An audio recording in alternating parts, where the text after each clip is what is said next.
Okay, a question.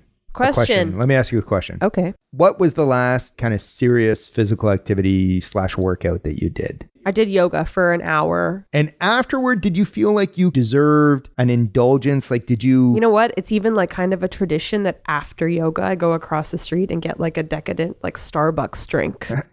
Like sometimes that's the move. I feel like after a type of workout, yeah, I've earned some sort of treat. I feel like a bit like I'm setting you up for this, but I thought this for a long time. So do you think that you can get away with that because you burned those calories during your yoga session? Yeah. And I feel like it's a common theme that people are like, oh, I really indulged this weekend. You know, I've got to stick to my workout routine closer this week. I think that's the way people think. Yeah, you work out and then you're allowed to indulge after. Actually, the truth is more complicated. It's way more complicated. Just because you exercised doesn't mean you burn these calories that then you can then offset with treats later on. That's upsetting. It is upsetting. It's what do you super mean? upsetting. And don't be mad at me about this. Be mad at our guest in this episode. Dr. Herman Pontzer is an expert in the relationship between human metabolism, calories, exercise, and weight loss. He's a former rock climber who has led numerous studies over the years that have helped change our understanding of the way the body burns calories. For example, he came out last year with a study that tracked metabolism over the course of the human lifespan. And yeah, that was a pretty interesting one. I mean, how do you even track metabolism? How do you do that? I know, it's complicated. He had, I think, about 80 co-authors on that study. Wow. And contrary to what many people thought, it determined that men and women have about the same metabolism if you control for muscle mass and overall body size. You know, about the exercise and burning the calories, that epiphany comes from the wilds of Tanzania, where Pontzer studied African hunter-gatherers known as the Hadza, who get more activity in a day than the standard American gets in a week, yet they burn a similar number of calories per day. So how can a group of people that gets that much more activity as people in the US and probably Canada, like how can they be burning a similar number of calories? That doesn't make sense. Like what's going on there? Yeah, totally. Super good question. And that's what Herman Pontzer is going to be talking about today in this episode, which is an encore presentation of an interview we recorded in April of 2021.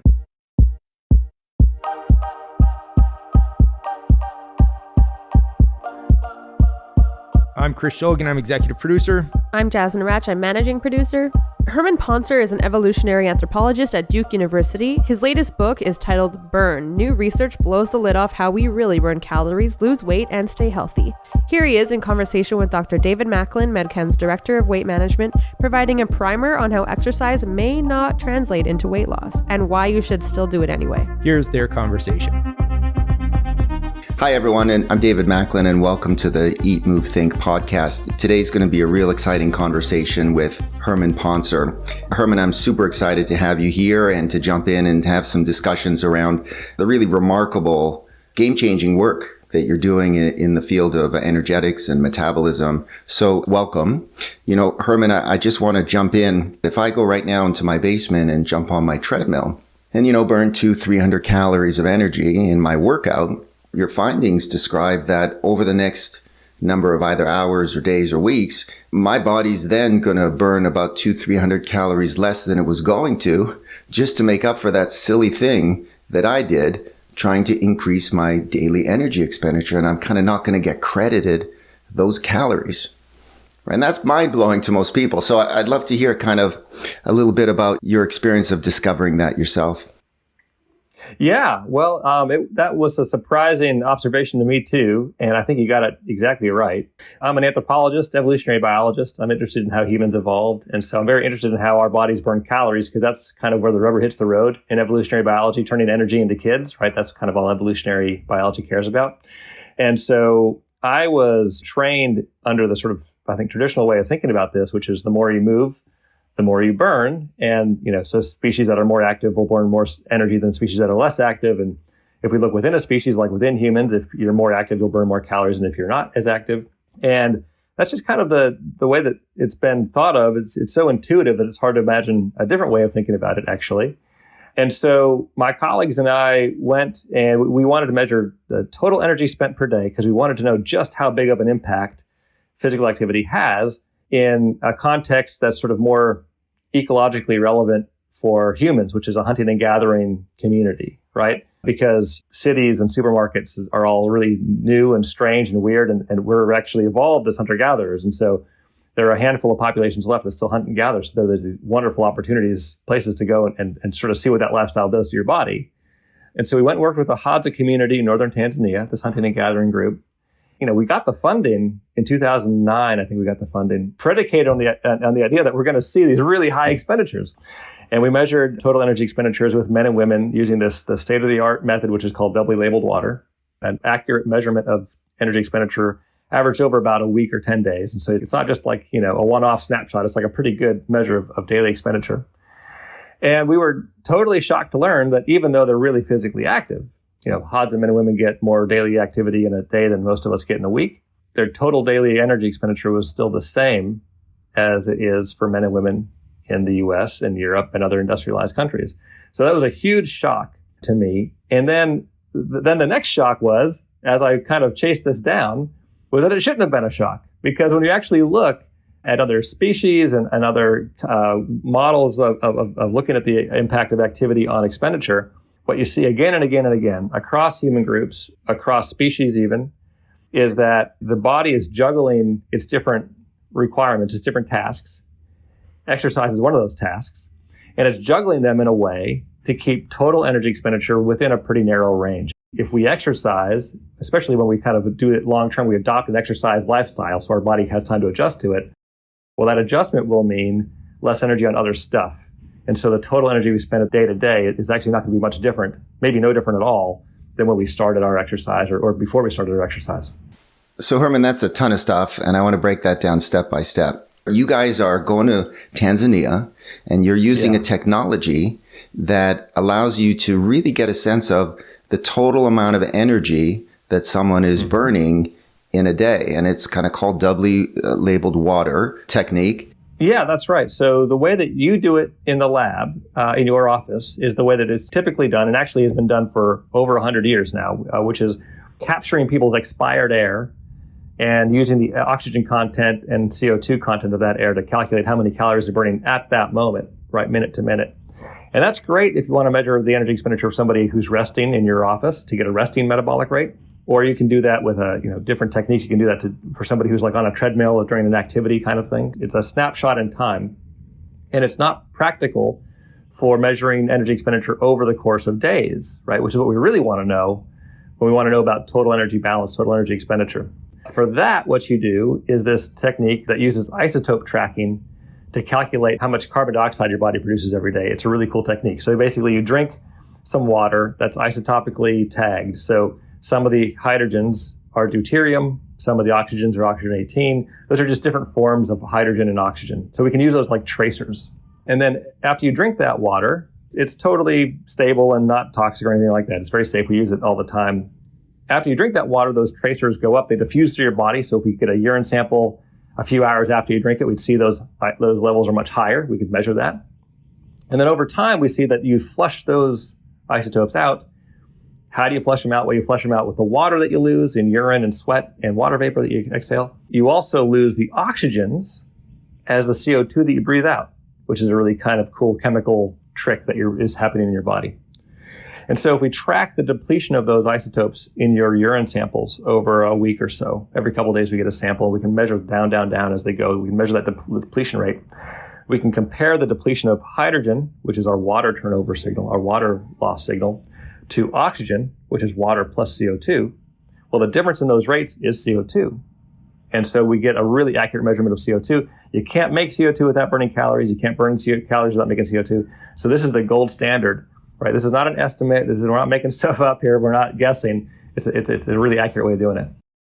So then you take this technology to compare with this great tool, total energy expenditure of, say, the mostly sedentary North American person, and comparing this to a group who theoretically are, burning a whole bunch more energy because of their high levels of physical activity, this hunter-gatherer group in northern Tanzania. And so you guys get there and you're going to prove that this hunter-gatherer group is burning way more energy because they're digging and they're climbing and they're doing a ton of walking. Yeah. And so what's that like when you first start getting the results back of the measurements. What do you think? So I think you mentioned surprise, but do you realize that this is kind of game changing when you start to see that data?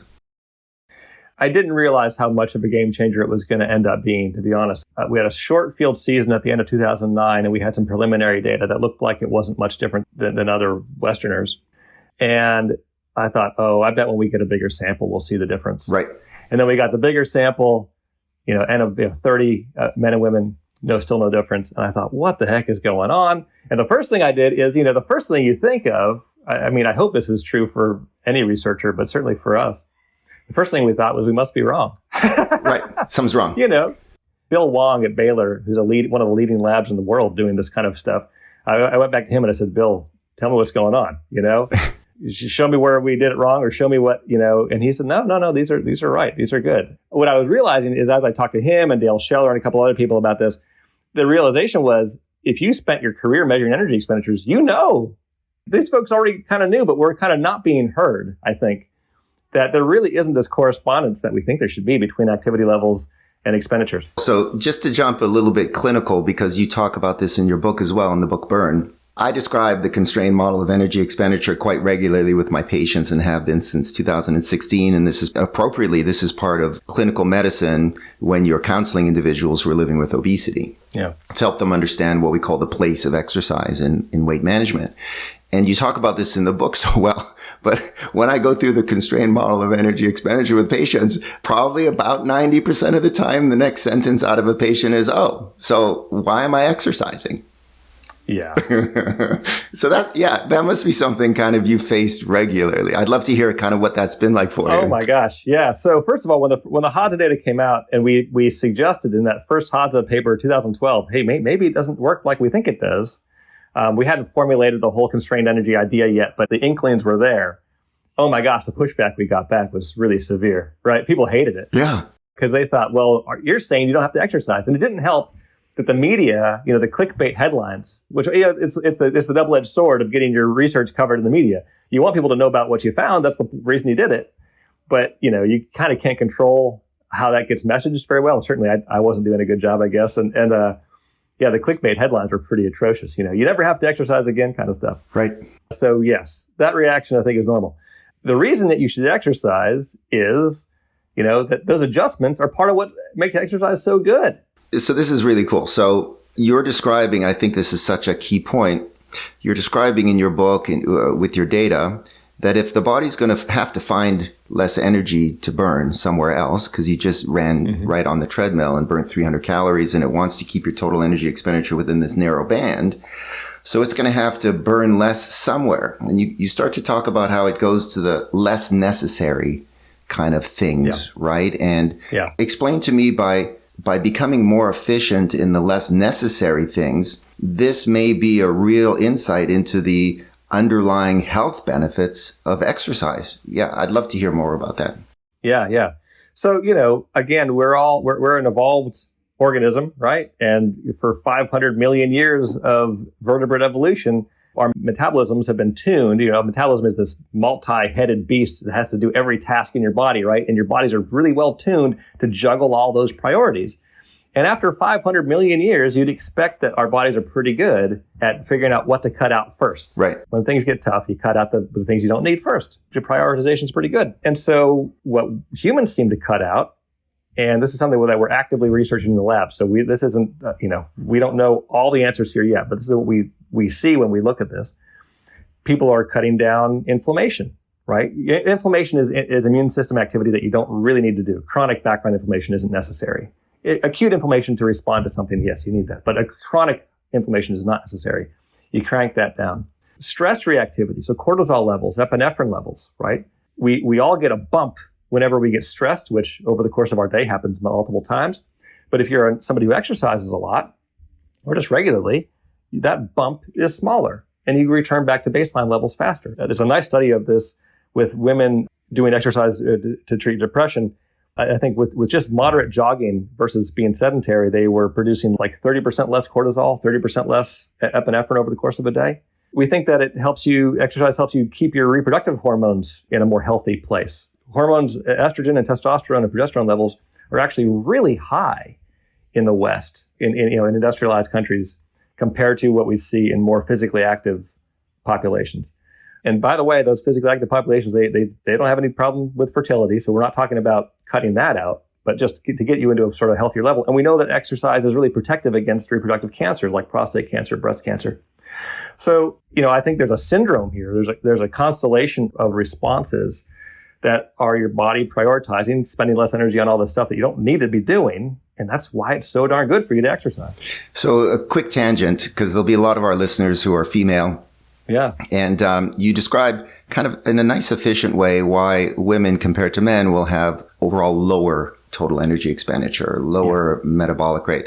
I'm wondering if you might speak to that, because the gut instinct of so many women out there are, I don't burn that much, right? And my husband, he started this diet and he's down by 10 pounds now. So maybe you could speak to that to kind of fill in our listeners, especially the females, as to why the difference in metabolic rate between men and women.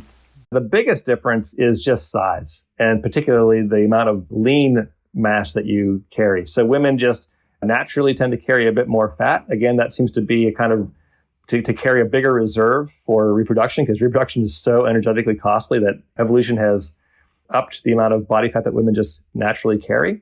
Women tend to be smaller anyway, just on average. Of course, you'll find variation there, but women tend to be smaller anyway. And then they also tend to carry a bit more fat. So the lean mass is even smaller still. And so, yes, total energy expenditures are a bit smaller for women. So the total amount of energy we're burning in a day, just to kind of stay at a 10,000 foot level, every cell in our body does work and needs energy. Yeah. And how many? 37 trillion cells? 37 trillion cells, give or take some decimal points. So 37 trillion cells all doing work in our body. So the smaller someone is, to start off with, just the less cells that are there doing work? Yeah, it really is that simple. If you think about each of your cells as a tiny factory, and they each need to get energy in and get nutrients in and burn them off to do their work, the work their little factory does. Well, if you are bigger and have more of those factories, you're going to burn more calories. It's really that simple. So cells that are part of lean body mass, like muscle, and cells that are part of our stores of fat, the lean body cells use more energy than fat cells? Yeah, that's right. Fat cells are pretty quiet in terms of just how much work they're doing. And that's based on their biology. Also, we measure these sort of on a per gram basis. And on a per gram of fat, if you have them full of lipid, right, then there's actually less cell and more fat there. Right. Whereas if you look at a gram of liver, it's kind of pure cells all working, if that makes some sense. So the density of active parts of your cells are higher in active tissues. Cool. And then because of the energy requirements of reproduction and the importance of stored energy, women will carry around just naturally more of the fat cells rather than the lean tissue. That's right. Yeah. A pregnancy costs something like, I'm just going to try to remember, I believe it's about 70,000 kilocalories, right? Which is a ton of calories. And any mother out there doesn't need me to tell them that. They know, they understand that intuitively. And then if you breastfeed your baby, that takes a lot of energy too, as much as pregnancy does actually for the first few months. And so evolution has prepared you, right? That you don't want to kind of go into that without a reserve fuel tank. And so women just happen to carry more fat because of that. So what about the other side of the equation then, right? So an obesity epidemic globally, let's call it the other pandemic. And if you can't really run or jump or climb out of this, right, and that's not an effective method of losing weight, then does that point us then naturally to the other side of the energy equation? How do you kind of communicate that? You must get that a lot, right?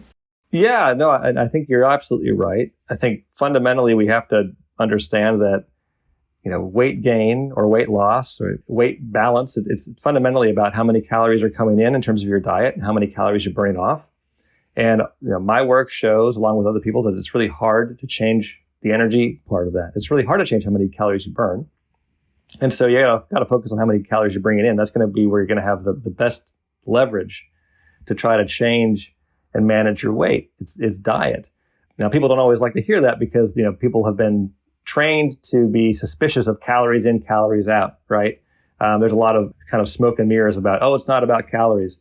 I promise you, it is really just about calories. And so we got to focus on the diet to fix the calorie issue here. You're saying that if you're going to focus on your weight, so there's let's say a subject of eating healthily, which is a separate and wonderful subject. There's a subject of exercise and fitness and strength and flexibility. But you're saying the subject of weight really does boil down in your experience to overall the amount of calories that we take in. That's right. Diet is the tool you need to focus on for weight. And by diet, you're talking about overall energy, like how much you take in. Yeah, the total number of calories. Yeah, exactly. It is. The reason I would say diet, not just calories, is that different foods push people to overconsume, right? I mean, obesity isn't a choice. The pushback you get back, I've gotten anyhow, and I'd be very curious to hear your perspective on this. But the pushback I've gotten is, well, if you focus on diet, then you're blaming people for overeating. And that's part of fat shaming, doesn't help. And I agree that fat shaming doesn't help and is not good for anybody or anything. But I would say that when we say let's focus on diet and calories in, that doesn't carry with it blame about overeating, because most people don't choose to overeat. The question is, why are the foods that we're surrounded with leading us to overeat, leading so many of us to overeat? And I think that's the kind of the societal food environment question that we have to think about. Right. So we published 2020 clinical practice guidelines for the treatment of obesity in Canada. We talk about this concept of challenging what is internalized weight bias. So the messaging out there that is external, that somehow struggling with weight is a flaw in character or lack of willpower, or someone just not trying hard enough. And eventually those thoughts and characteristics and traits get internalized, and someone struggling with weight believes themselves, unfortunately, those thoughts become internalized, that their struggle is because of a moral failure or them just not trying hard enough. And really where we've landed on this is, and I think this ties really well into your work, where we've landed on this is the method of communicating is so important that actually struggling with weight is a real medical condition centered in the brain. Much is conferred genetically. And as someone loses weight, I'm curious your thoughts on this. We know that certainly Kevin Hall talks a lot about how certainly appetite goes up. So I'd love to hear a little bit more kind of your thinking. What about this other homeostatic response? What about this other metabolic compensation that anyone who's listening is going to face if they start losing weight? Have they been advised about that? What would be your advice to them? It's just more evidence that we're not in the driver's seat when it comes to our metabolic rate, right? You can't rev it up with exercise. And if you try to lose weight too quickly with, kind of a starvation diet sort of thing, your metabolic rate will pull back. Yeah, I think we don't know enough about how severe that metabolic response will be, that sort of breaking will be in response to how quickly we pull back on calories, right? So I think that the best approach would be to pull back kind of slowly, to not try to lose, 5 pounds a week or whatever it is, not go too far too fast. And I think also you want to find a diet that makes you feel full on fewer calories, right? So if you are feeling miserable and hungry, then you can be sure that all of those neural circuits that are also going to be reducing your metabolic rate, those are all active. Because if you're, usually they can be active even when you're not aware of it. If you are aware of it, you can be sure they're active. And so finding a diet that helps you feel full on less that's the holy grail. And, there are plenty of snake oil salesmen out there who will tell you exactly how to do that. And I don't think there is any one way to do that for everybody. I think that's the big lie here, is that I have the one diet for you that works. No, but we have some principles that people could try. And, you've got to individualize it for yourself and find what works for you. But that is the trick, is what diet works for you that you don't feel hungry all the time, but you are eating a few less calories.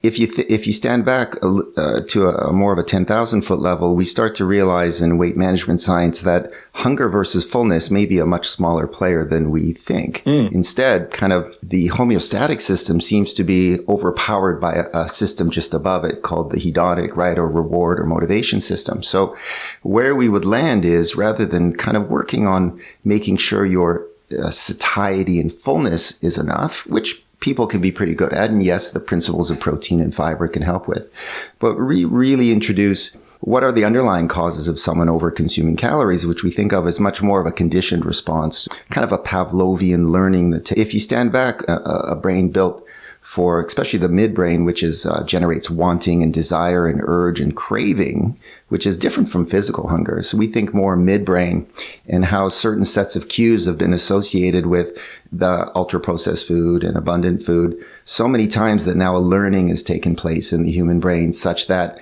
if the couch, the TV, and the end of the day has been paired thousands of times with a hyperpalatable food or an abundant food, there's a conditioning that's taken place. Another neurological kind of sensitization process called kind of incentive motivation. Or cravings or desire or urge or wanting is kind of a common phrase. And so we help patients learn that these settings now actually, right, because you'll hear a lot from individuals that, was I hungry? No, actually it was 9 p.m. and I had eaten dinner at 7. Like, was I physically hungry? No, but I certainly had my attention drawn to food. That makes sense, and that speaks to something that helps me make a connection, which I think is interesting, that humans are the only primate that shares food to the extent that we do, right? And that's an old piece of our puzzle. That's an old strategy that's unique to us. It started probably 2.5 million years ago with hunting and gathering, and you think about, hunting and gathering. What other species has half the group do one thing and half the group do another thing? And how can that even work unless you have the and you're sharing at the end of the day, and you share the hunting with the people who did the gathering. And so, we 2.5 million years of selection to be pro-social, and particularly to be pro-social about food and sharing food, means that just like humans come into the world, we're born into the world ready to learn language, and we're ready to walk on 2 legs, and all these other things that our brains are built to make us want to do. We are built to want to share, and specifically to want to share food and to be social and to be in that network, that social network.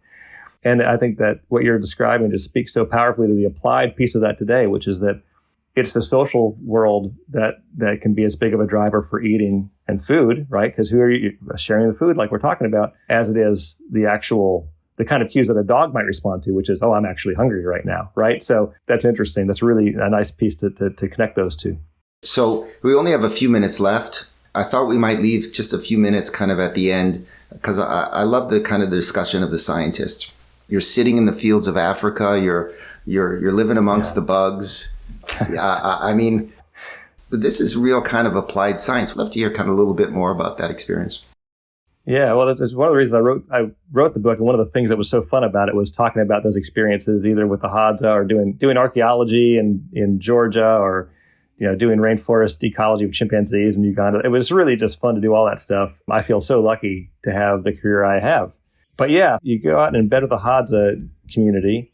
There's nothing that can really prepare you for it other than camping. It's basically a big camping trip with all your science equipment that you can pack into a Land Rover. And so, it just feels so foreign. I think the arc for me is, and you kind of re-experience this every time you go back, you get to Africa after a big, long trip on the airplane, and you get to Arusha. Arusha is the last sort of little city that you can kind of really stock up in. And you're going to the markets, and you're shopping for the food that you're going to eat for the next month. And you're buying mosquito nets to give out to the community, and you're making sure everything's in order, and you're getting your Land Rover, checked out to make sure it's going to keep together, because if that's if that breaks, you're really done. And you're getting every last thing done, and it feels like you're going to the moon, because there really is, once you get out there, you can get back, but gosh, it'd be tough. So, you don't want to. You want to be able to be out there in your capsule in a Hadza camp and doing your thing. Everything's in Swahili. And my Swahili is okay, but not great. So it feels kind of foreign that way, trying to get by in a foreign language. Yeah, you get packed up, everything goes, and then you're just driving, and you go through little towns, and then even smaller towns. And then the last little outpost of a town called Mangola, in the dry kind of savanna there on the shores of Lake Eyasi. And then you're on just Land Rover track. And then you're off the Land Rover track, and you're still driving, and you're following, Brian Wood, who's my colleague, he's got in his GPS, he's got every Hadza camp he's ever visited. And he's like, let's try this one, And so you're following a track on your phone while you're driving through. It's kind of crazy. And you roll up into this Hadza camp, and you feel like you walked into, I don't know what it feels like. Maybe like you walked into a National Geographic magazine, or you walked into, it's kind of cliche, but it really does feel like that. There's grass huts around, kids running around, adults coming back, men walking around with bow and arrows, It feels really foreign. And it's just incredible and amazing, and it's wonderful. Hey, Herman, thanks so much for taking the time. Thank you so much just personally for the work that you're doing. You're helping a ton of people where the rubber hits the road. And thanks for taking the time today for our discussions. Really, really interesting. Yeah, much appreciated, and keep up the good work. So fun to talk with you. Thanks so much. All right, Herman, all the best.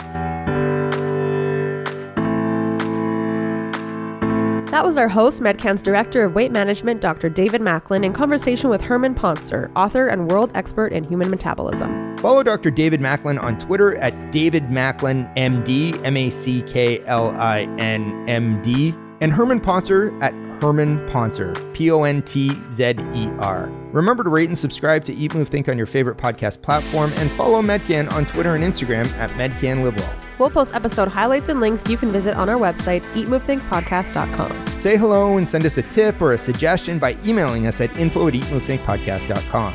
Eat, Move, Think is produced by Ghost Bureau. Senior producer is Russell Gregg. I'm Jasmine Ratch, managing producer. Social media and strategy support is from Chantal Gertan and Andrew Imax, and I'm executive producer Christopher Scholden. We'll be back soon with a new episode examining the latest in health and wellness.